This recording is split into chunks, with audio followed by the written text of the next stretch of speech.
Right. Thank you, Rachel, and hello, everyone. I'm very excited to be chatting with you today.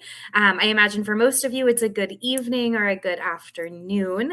And I am going to chat with you about Amherst College. I think you will hear many similarities across our institutions, and some of that I think will speak to what it means to be a liberal arts college. But hopefully, you also hear some distinctions when it comes to our separate institutions. And so I have just a few slides here outlining for you the Amherst College model to liberal arts. And that really starts with where we are located. So Amherst is in Amherst, Massachusetts. You can see our cute purple star in the state of Massachusetts. This is in kind of New England, which is a historic part of the United States. All three of our institutions are actually in New England, but we are all in very different spaces and places. And so I do imagine you'll hear how our locations influence what we offer co-curricularly and academically. Amherst College is located at Amherst, Massachusetts. We are about 90 miles from Boston. I will admit I did not shift that to kilometers, but about a 2-hour bus ride, maybe 2.5 hours, depending on traffic in Boston, and about 150 miles from New York City. That's about a 4-hour train ride from Northampton, which is near Amherst. We are about 2 hours, again, from the Boston Logan International Airport, about 1 hour from the Hartford Springfield International Airport. And if any of you wanted to drive from Montreal, it would be about 5 hours. So trying to locate ourselves here in the northeastern part of the United States. Our location means that we are not in a large city, but we are surrounded by other colleges and universities, and we do have many resources and amenities for our students. So here is our location. And in terms of how our location also shapes our academics, we are in a big open space. We have beautiful mountains while having access to large cities, to airports, etc.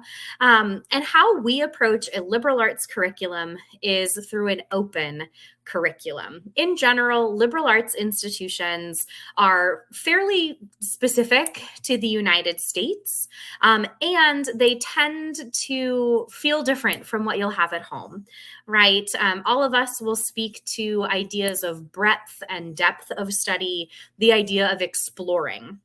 And so the open curriculum really allows for that exploration, for you to say, I don't know what I want to major in, but I know that I want to be a strong writer. I know that I want to try courses in theater and economics and geology. How can I blend those all together? A liberal arts college or university is certainly a place where you can do all of that. And how Amherst College offers this exploration is through an open curriculum. This means you do not have to take any classes other than one, and that is an analytical writing seminar. And so you are required to take a first-year analytical writing seminar the first semester of your first year at Amherst College, and then otherwise you get to pick all of your courses. This is not a place where we are saying you need to earn a specific grade or receive a certain test score to have biology courses available to you, to have Russian courses available to you, but rather we say that our faculty have determined that these 500 some courses are worthy of study. These topics are valuable and should be investigated. And then you as a student get to decide what that looks like for you. The open curriculum allows our students to double major with ease. About half of our students complete a double major. The open curriculum allows students to study away. It's over 40% of our students, and that includes international students who are taking time through Amherst study outside of the United States. The open curriculum also means that our biologists are really strong writers and that our artists have quantitative skills skills to propel them forward, right? So with the open curriculum, we require that one writing course. We do also require that each student have a major. Again, about half of our students have 2 majors. But the idea here is that you are flexibly minded, that you're able to take concepts that you learn in your history of art classes and your European studies classes and apply them in your political science, your economics, your physics courses. We want students to take the reins and have agency in their academic careers. Depending on what your secondary school experience has been like, you may have been told, here are the courses that you are going to take throughout secondary school. You may have been told there is no way for you to be flexible here. You may have been told you have to take that even if you don't want to. And that's what we're trying to push against with the open curriculum. You and everyone in your course has opted in to that course, the professor and every single student. And so you are the agent of creation when it comes to your schedule. This also means you can be as creative as you would like to be. Rarely do you see a student who's taking multiple courses from the same department any given semester, even when they're completing their major. This might mean you have one French course, one Latinx studies course, a physics class, and an art studio all in the same semester. There is opportunity to be creative with how you're mixing courses together, and then also using that flexibility, that nimble-mindedness in terms of your classes. And so again, liberal arts is offering you the breadth of study throughout our curricula, throughout our departments. With Amherst College, it's not only the open curriculum, but also that we are part of a consortium. We are very purposefully collaborative across 5 institutions in the same region of Massachusetts. So Amherst College is a small college. You will hear this from all of us this evening. We are purposefully small. We want to ensure that our resources are going towards undergraduate study, and we want to make sure that we are adequately investing in the students who attend our institutions. So Amherst College is about 1,900 total undergraduate students. It's about 490 per class year. However, we collaborate with 4 other colleges and universities, making up about 35,000 undergraduate students. And so in the town of Amherst itself, we have Amherst College, Hampshire College, and the University of Massachusetts at Amherst. So all 3 of us are in the same small city in Western Massachusetts. We also collaborate with Mount Holyoke College and Smith College, both of which are all women's institutions. This means that all of our library resources, all of our courses, and our co-curricular activities are shared between all of our institutions. This means if you're looking for a small school, but also want the opportunity to get away, it could be a really great fit for you. Amherst College, Mount Holyoke College, and Smith College all have Division III athletics here in the U.S.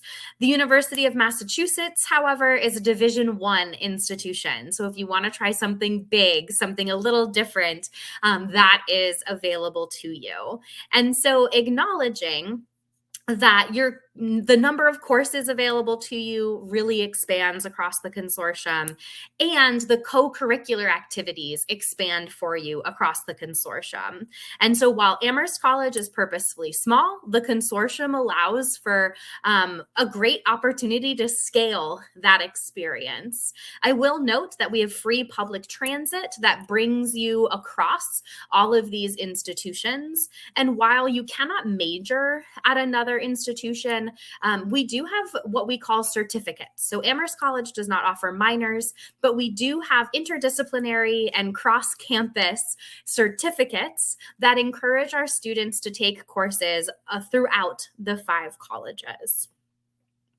And so we also know that when you think about your undergraduate study, that bachelor's degree, it's not just what am I going to do in the classroom? It's also how am I going to take what I learn in the classroom and bring it elsewhere? So you will hear from all of us tonight that a liberal arts college is going to help you learn how to think nimbly. It's going to help you connect with others. You are going to be a strong writer. You are going to have ways that you know how to argue and disagree, which is really positive. And so some of what I've highlighted here related to Amherst is the opportunity for undergraduate research. In terms of those opportunities, you only have undergraduate students. Therefore, when our faculty are looking to conduct research, the folks who are helping them with that research are Amherst College undergrads. And so finding research opportunities tends to be quite abundant and readily available.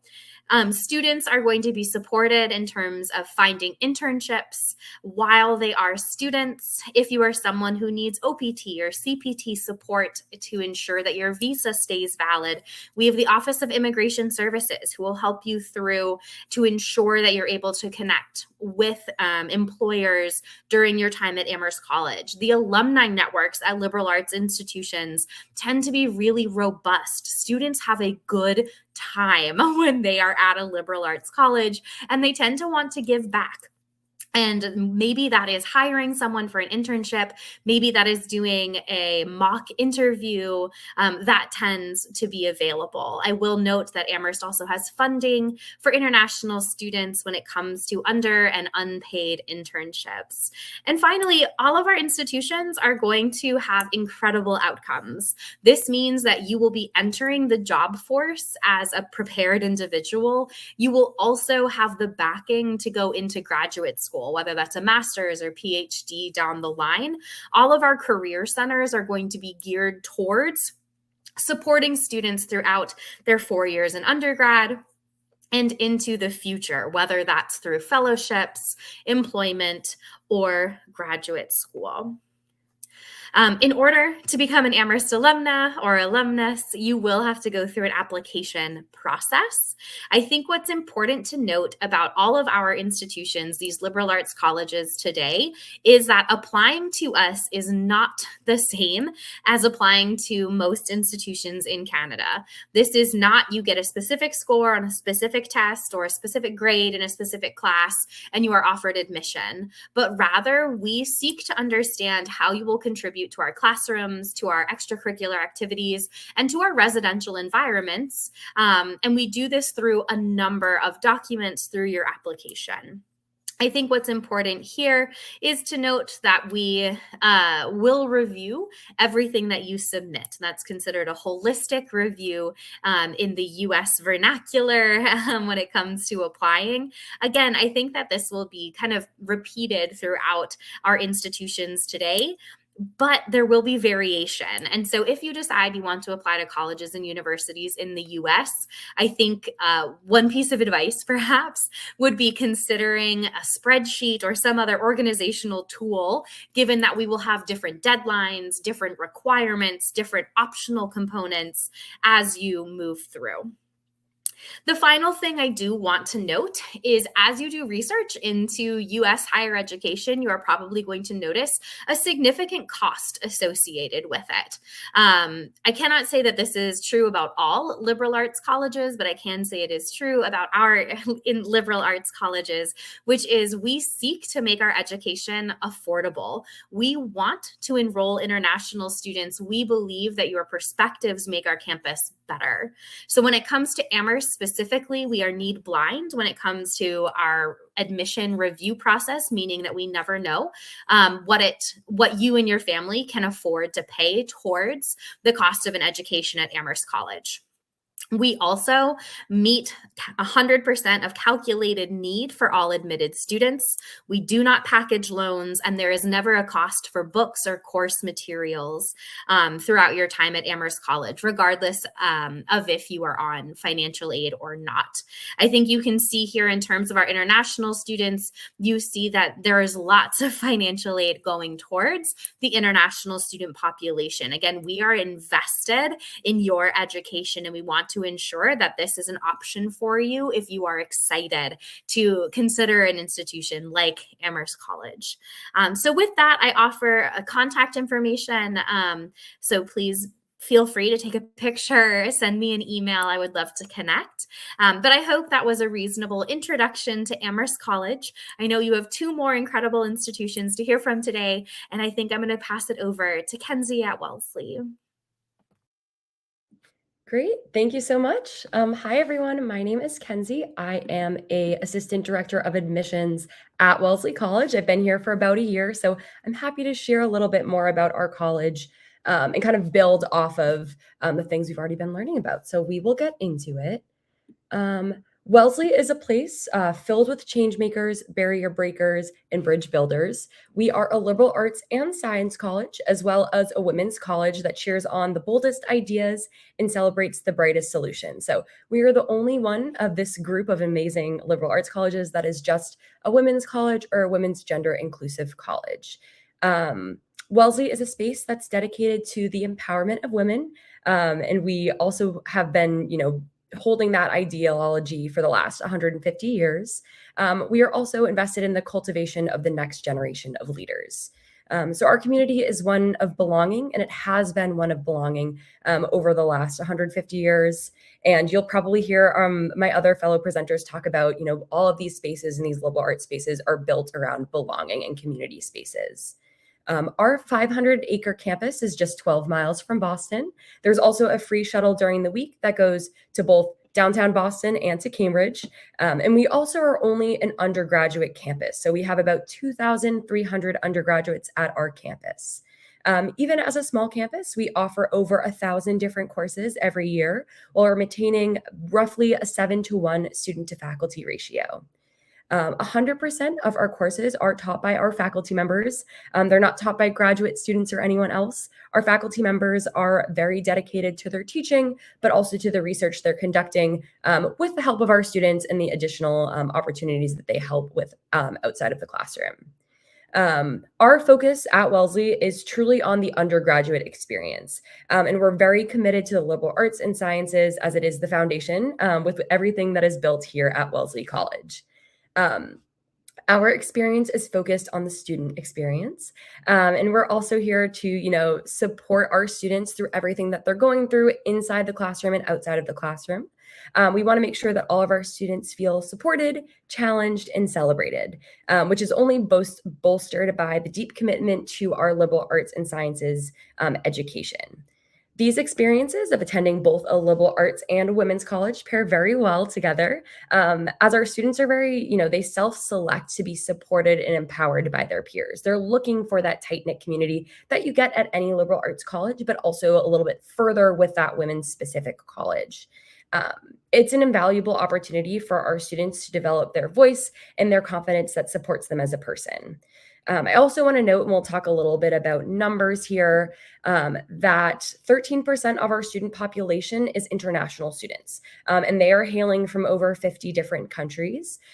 Slater International is our international hub on campus. They assist our students in all facets of life, from just adjusting to American lifestyle to lifestyle in Massachusetts, being close to Boston in a big city, but to other things, including visas or financial aid questions too. We do have financial aid services that will help our students with all of that. But Slater International is our hub for that 13% of our population. I always like to say, a college education isn't just working towards your career. Obviously, that is very important. But it's also about pushing you to embrace and to question what it means to be human, living here and learning from other people. Why you do what you do matters, and a liberal arts education provides the breadth of resources in that space of exploration to figure out your why, to figure out, what you're interested in, how you connect with people best, what you might want to do in the future, and how you can further those ideas along. You'll leave a liberal arts college like Wellesley as an agile thinker, an adaptive leader, an inspiring community, along with all of the hard skills you're gaining from your majors and your minors. We're going to dive a little bit into our academics now. So at Wellesley, our academic deep dive here is that we offer a diverse diverse perspectives of faculty and students, and that's a very key attribute of an effective liberal arts education. You've heard it from Amherst, you'll hear it again from Bowdoin, but we really value all of our students. We also value our international students and their, experience and perspective on our community. I'm going to talk a little bit about our curriculum. So we have a very big emphasis on interdisciplinary learning, which means that we offer breadth and depth across disciplinaries. And it's very important that we have that breadth and depth, and you're not just siloed into one major. All of our students will come in as undecided students. You can note on your application, and as soon as you get there, your interest, if you know what you're interested in. But this kind of gives our students the leeway to pick courses that they might not think that they should take. That also highlights our distribution requirements. Those are at the heart of our liberal arts education. They allow you to experience the full range of curriculum. Like I said, we don't want to silo our students into one major right away and only stick with those major classes. Liberal arts education allows our students to pick and choose a variety of different coursework from a whole bunch of different majors and minors on campus. We have 56 different majors on campus. And again, our students will declare their major at the end of their sophomore year, so plenty of time to kind of figure out what might be best for them. With the guidance of our advisors, our students can complete their major, a minor as well, or maybe two majors. A lot of students will double up in a lot of different aspects.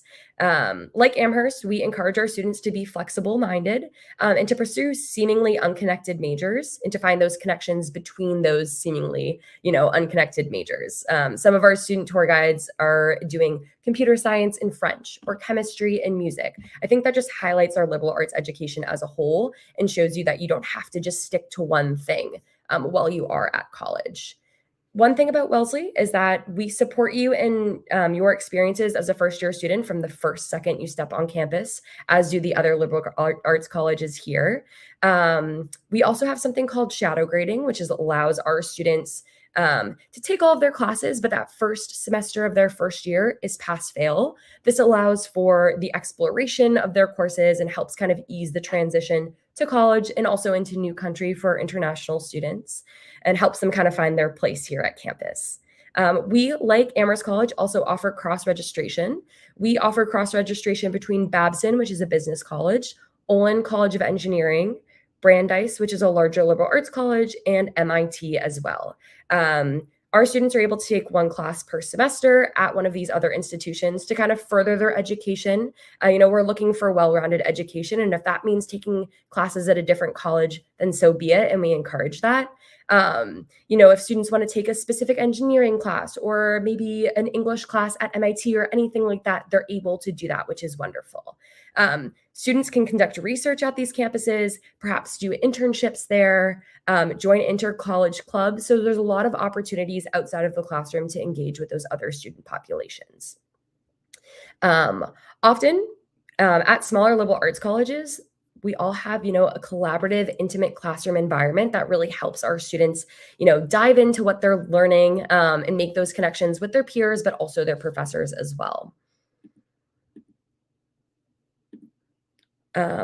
We always like to say, a liberal arts education works. Those soft skills that you're getting, like the communication, the flexibility, your strong writing, the ability to make connections between seemingly different topics, that is very huge. And it's often cited as the skills that are most needed as people enter and progress in the workspace. I know for people in high school right now, that's far off, but we're here to kind of make that transition into your adult life easier, but also to give you the skills and education you need to succeed in life. Liberal arts is often leads to leadership for its graduates. So Wellesley is a great example of what our students are able to gain by going and pursuing a liberal arts education. With 15 years of graduating, over 40% of Wellesley alumni have ascended into management roles. Notably, the most common titles for our graduates include Chief Executive Officer, President, and Executive Director.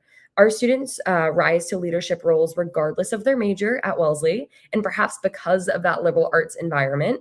Our alums are also doing incredible things across the board. They're very committed, like our Amherst alums are to, giving back to their community. They want our students to succeed. They're very, invested in our students. whether it be, by giving them advice through our different portals or in-person events, or helping them find research opportunities or helping them find internships. By going to a liberal arts college, not only do your faculty members, the staff members here, and your peers want to see you succeed, the Wellesley College community as a whole wants to see you succeed. And that will continue even after you graduate too. Once you're a part of Wellesley, you're a part of Wellesley for life, which is always nice to know. I will wrap up in a second too. So I think, and we're all going to reflect on this, like a liberal arts education provides you with a foundation for the rest of your life. It helps you engage with new ideas, with new people, and pushes you to see what you're really capable of, which is, what we're all looking for. I always think it's important to note that as you continue your college search, it's really important to consider how a school fits, academically for you, socially, and as well as your financial goals. That's always important to kind of figure out before you're looking for colleges, but also work with the colleges that you're interested in. Reach out, ask questions. We're all here because we want to help you succeed and help you figure out what the best fit is for you. And while we are biased, of course, we hope that the college you end up at is Wellesley. But again, I cheer on all of our liberal arts peers and institutions, but we're all here to support you and celebrate you as you begin this journey through college. If you have any questions, feel free to reach out to admissions@wellesley.edu. We are always happy to answer some questions for you and guide you in the next steps. Thank you for listening to me, and I will pass it off to Bowdoin.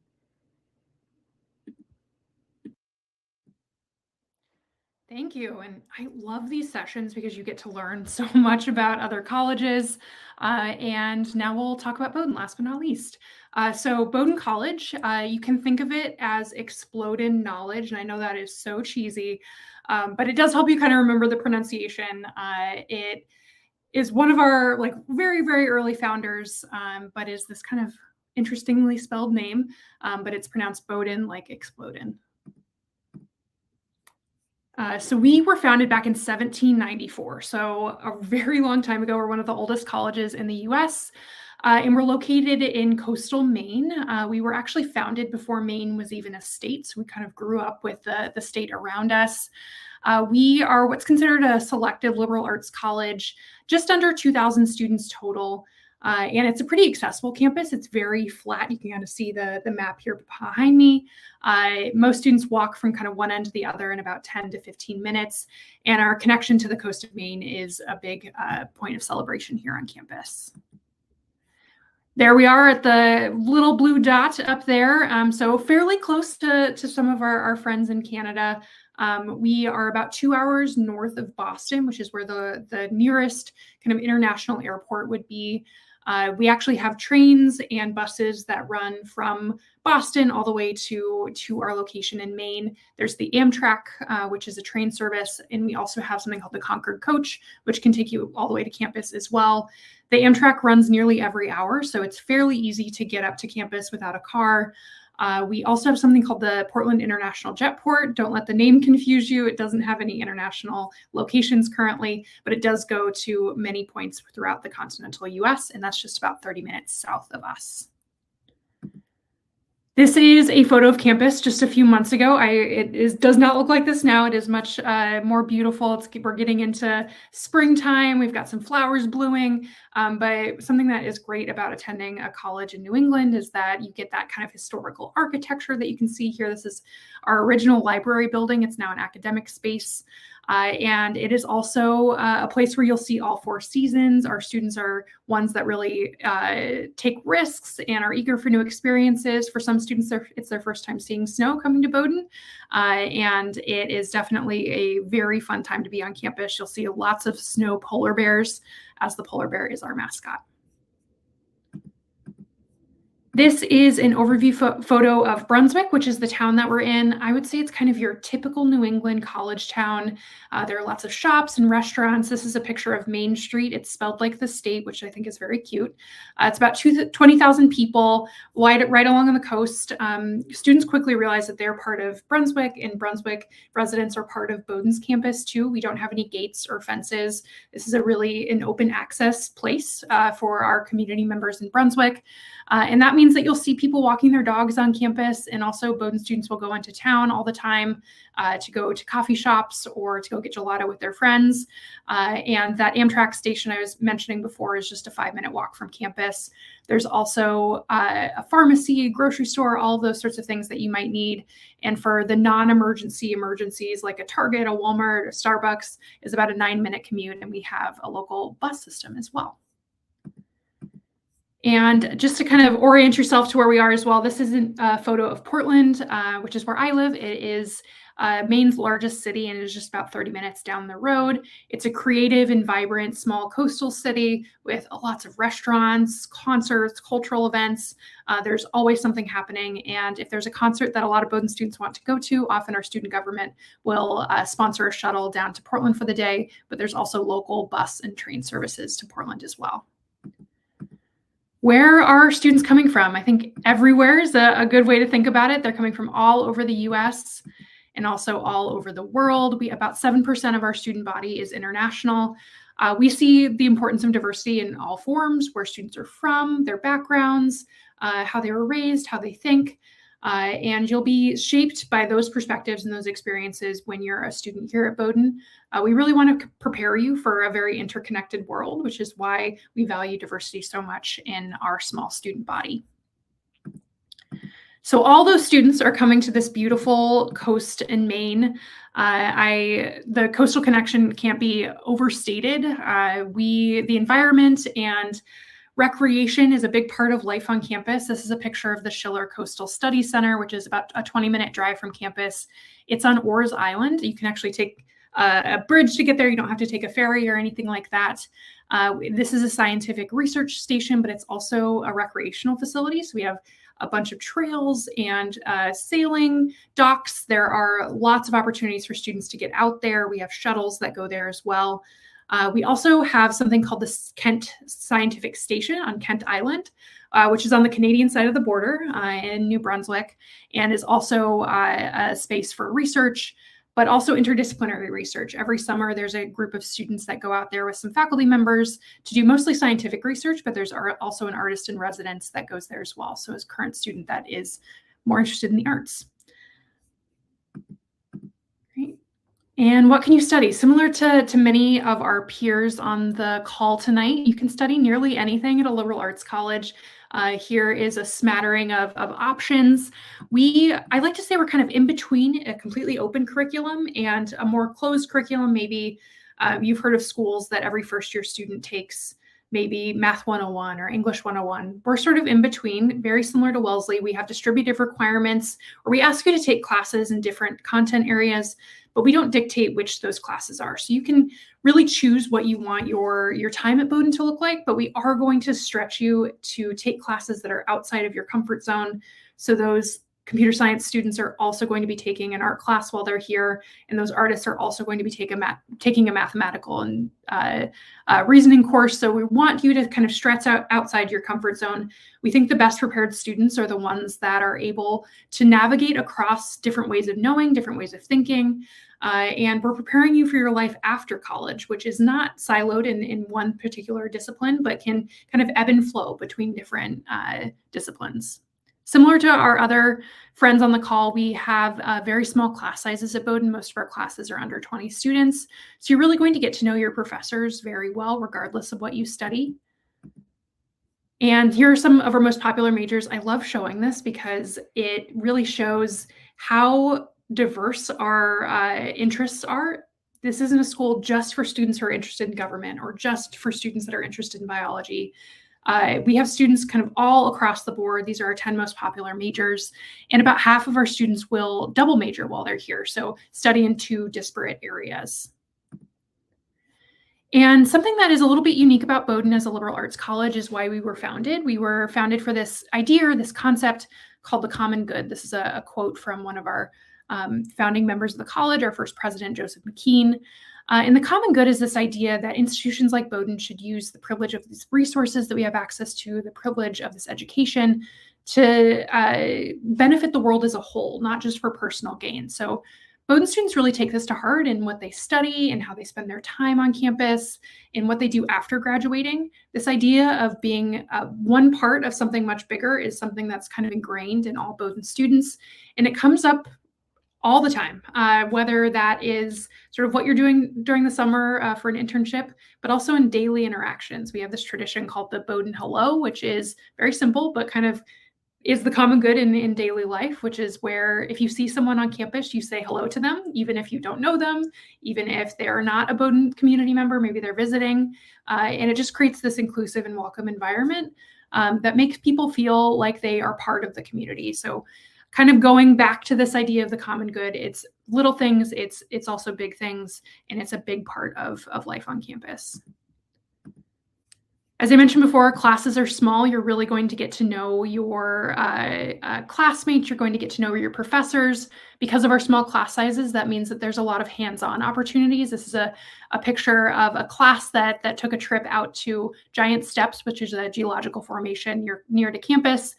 So your professors have the capability to take your class on in a van to go see something, as opposed to just studying it in a lecture hall, because our classes are so small. So it really gives you the opportunity to kind of learn beyond the classroom, whether that's research, off-campus study, fellowships, career exploration development. Because of our small size, we have a lot of resources to make sure that you have opportunities to do things like that. And speaking of which, how do you kind of do that outside the classroom? How do you kind of talk about your time in college outside of the traditional kind of four walls of the classroom? Many students will go on to do fellowships or study abroad. We are a top producer of the Fulbright Fellowship. And roughly half of our students will study away at some point. So that includes international students. And there are lots of places that you can go. Your financial aid at Bowdoin also goes with you. We also have something called Sophomore Boot Camp, which is just for sophomores. They come back a week early from winter break and do a career boot camp. So it's a week of learning from alumni. They come back to do panels. You get an alumni mentor. You get to do resume workshops, practice interview skills, just to make sure that you're ready to go for the job market. And then similar to our friends on the call, we also offer some funded internship stipends and summer research grants as well. And just to give you an idea of what that looks like once you leave Bowdoin, because of the common good, many of our Bowdoin graduates kind of end up in nonprofit or public service sectors, whether that's healthcare, teaching, foreign service, governmental organizations. Here's kind of a smattering of some options. They often will recognize problems and work with others to come up with a solution. It's very common to find Bowdoin grads in these spaces. That doesn't mean that we are not in for-profit spaces as well. Here's a smattering of some examples of corporate employers of Bowdoin graduates. The for-profit world kind of recognizes a liberal arts environment and an education as flexible and adaptable. These are people who are going to be successful, creative, visionary, socially responsible. And a good example of that is the founder of Netflix, who is Reed Hastings. He went to Bowdoin and he's a Bowdoin alum. He recently donated $50 million to the college to start this center, which is called the Hastings Initiative for Artificial Intelligence, and is really looking at the common good and artificial intelligence together, and how artificial intelligence impacts humanity. We aim to establish ourselves as a leading voice in understanding, but also shaping the beneficial and ethical uses of AI in the future. So if you're interested in those sorts of things, that's a really exciting time to be on campus. And many students go on to graduate school too. So about 20 to 25% of each graduating class will go directly to grad school, but many go on later as well. I did myself. I'm also a Bowdoin alum.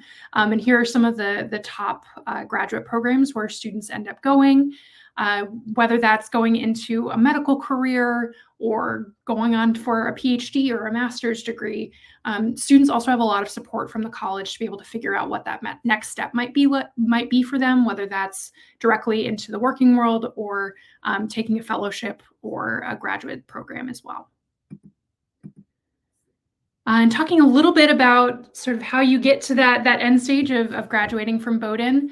I always really love this pie chart here. It's so simple, but it's so powerful too. What we're looking for in your college application in a holistic admissions process like ours It's really just two things. So academics, we want to make sure that you're ready to hit the ground running in our classrooms.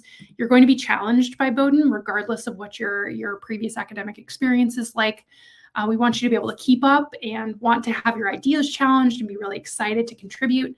But we also want you to be good humans, as people who are really excited to get involved in our community. So that's why that heart piece is just as important as that academic piece. We want people who are generous with their time, welcome new viewpoints, are welcoming, humble, kind.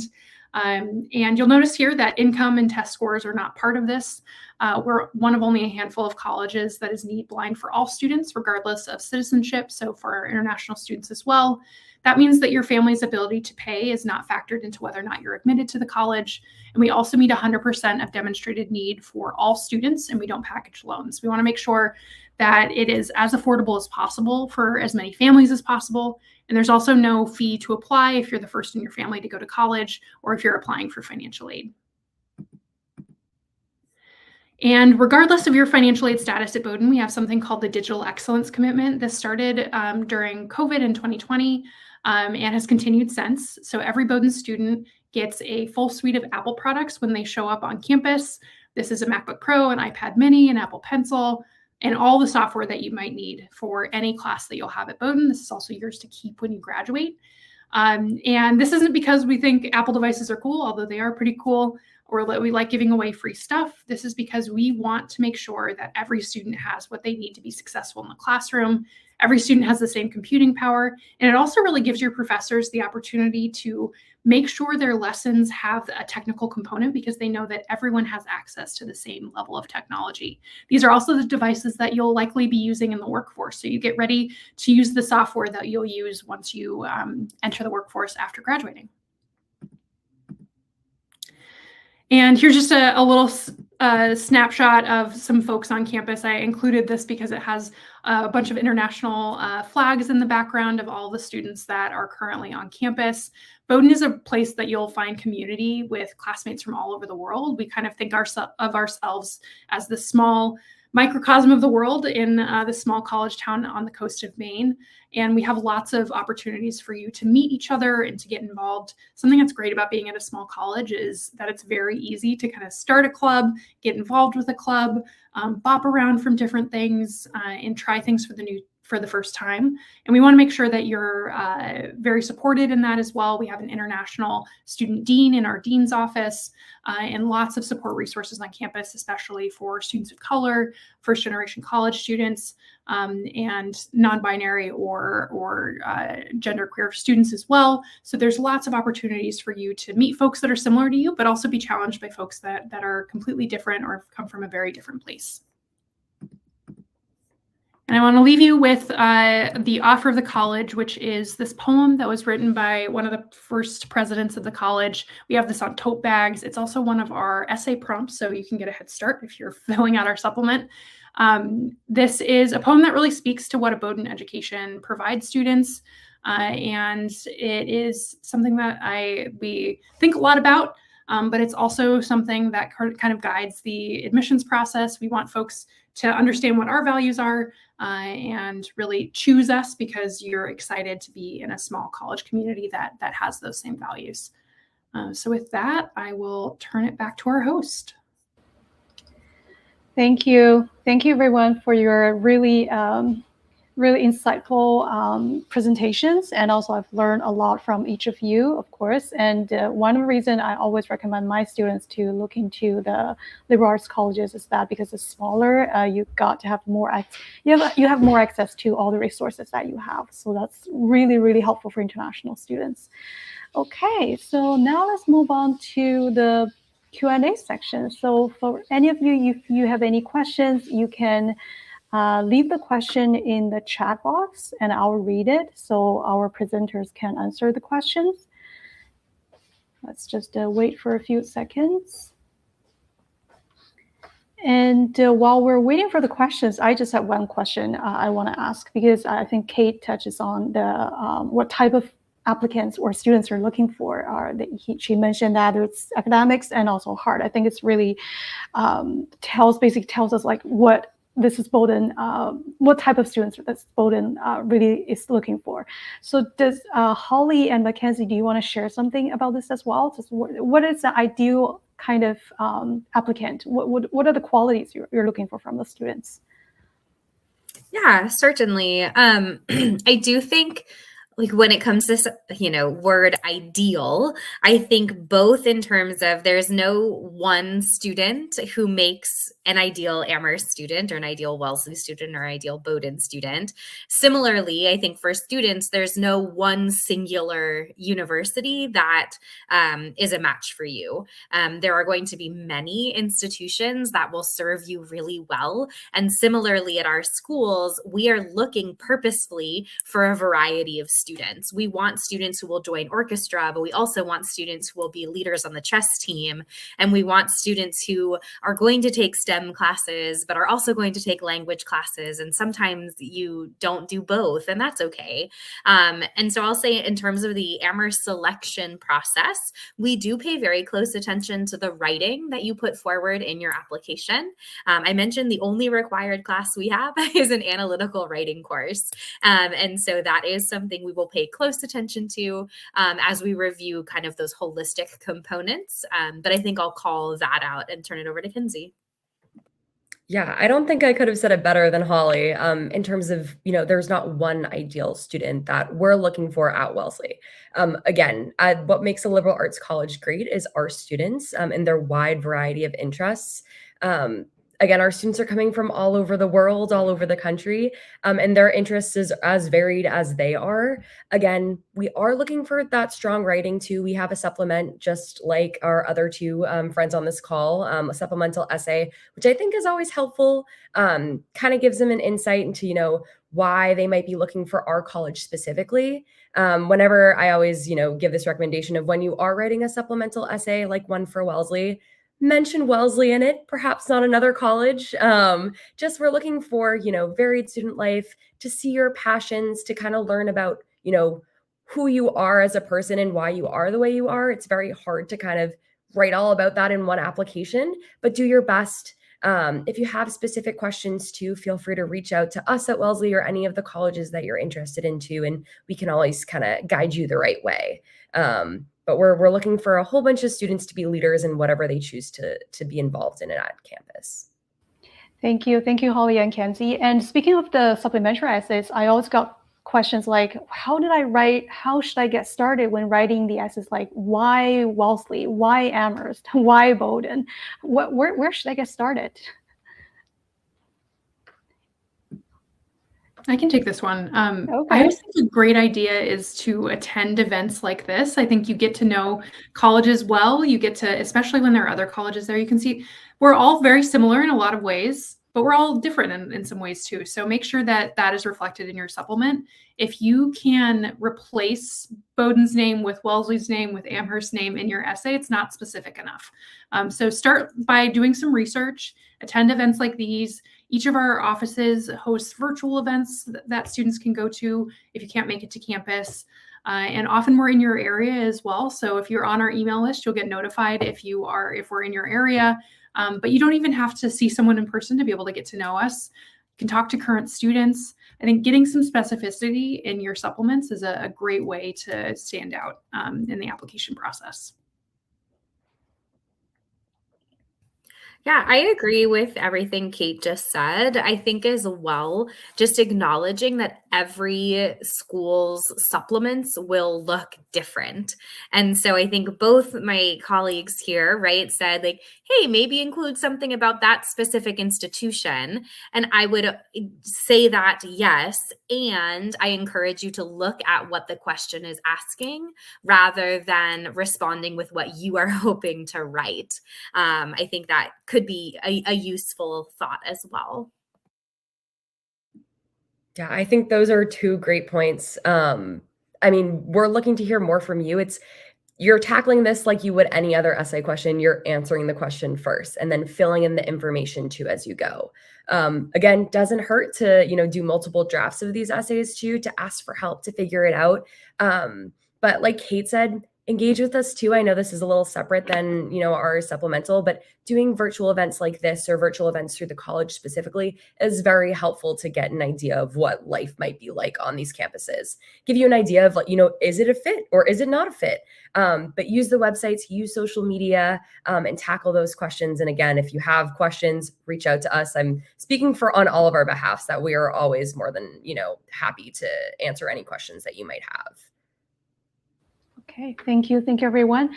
So I don't see any questions popping up in the chat. So I guess this is going to be the end of our presentations today. And any final comments to our students and families preparing to submit their applications this fall from all the presenters? I could leave you with my favorite piece of advice, which is make sure your essays, your application sounds like you. We want to hear from you. Our colleges are small, which means that every student on our campus really makes a difference in what it feels like to be here.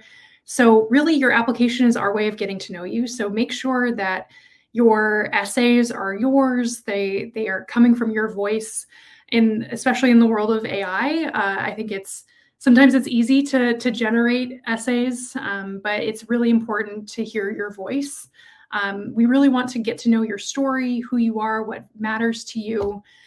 So make sure that if you're kind of reviewing your essays, you're reviewing your application, that it sounds like you. And a good way to do that is to have someone read it that knows you well, maybe a grandparent or a friend, and say, hey, if this essay was in a stack of essays, would you know it was mine? And if they can, that means that your voice is coming through. So we really want to get to know you, and hopefully we get to do so in the fall. I can tag onto that. I think knowing our students is one of the biggest things. Again, like Kate said, these are very small campuses with small class sizes. So we're trying to figure out, who might be a good fit for us, but who might be a good fit for the community as a whole. And that good fit could be a variety of different things, from what activities you're involved with to what you're writing about in your essays. Take the time to work through your application and write down everything that you do and take your time on those essays and kind of explain who you are as a person and answer those supplements. We want to hear your voice, like Kate said. But I also think, at the end of the day, we want you to apply to our colleges, but these decisions are just decisions too. So I think it can be very stressful, the fall of your senior year as you're trying to submit everything and you're anxiously awaiting. That's okay. It's okay to be a little anxious. Remember to take a breath. These decisions are just decisions. They don't define you as a person. And while we want you to apply to all of our colleges because they're all great, make sure you're doing your research and trying to find the best fit for you. But we will back you up with whatever you decide to do. Yes, and I think I completely agree with what's been said. And the only addition I will have is part of the reason we are here today is to show our faces, show that we are full people. And when we do application review, it's us who's doing that review. We are going to take the stories you tell us and the information you give us, and we're going to turn those into pieces of advocacy. It is our job and our privilege to get to know you through those essays and through your application to then say, and here is why you should be given a spot at our institutions. There is no such thing as unilateral decision making in our offices, at least not for us. And so we cannot say, here is the one path or here is the rubber stamp, but rather we take our position very seriously and we seek to advocate on behalf of you to our committees, to our leadership. And so I think it's also a thank you to you all for giving us the opportunity to be your advocates, to get to read your stories, to understand where you're coming from. And Rachel, as their advisor, it's also a huge privilege to work with folks like you who are in pursuit of supporting students, particularly those who are interested in the United States. And so I know you said this is the final program prior to the pause in services. And so I do also just want to say thank you for bringing these students to us and allowing us and having trust in us to make good decisions. That is an incredible privilege as well. Thank you, Holly. Thanks all the presenters today and all the students who joined us today. And our speaker have also left their email contact in the chat. So if you want to reach out to them directly after this presentation, feel free to do this. And yeah, so thanks everybody for participating. And I hope we can maybe see you guys again in the future. I don't know, a lot of uncertainties, but definitely thanks very much. Okay, bye.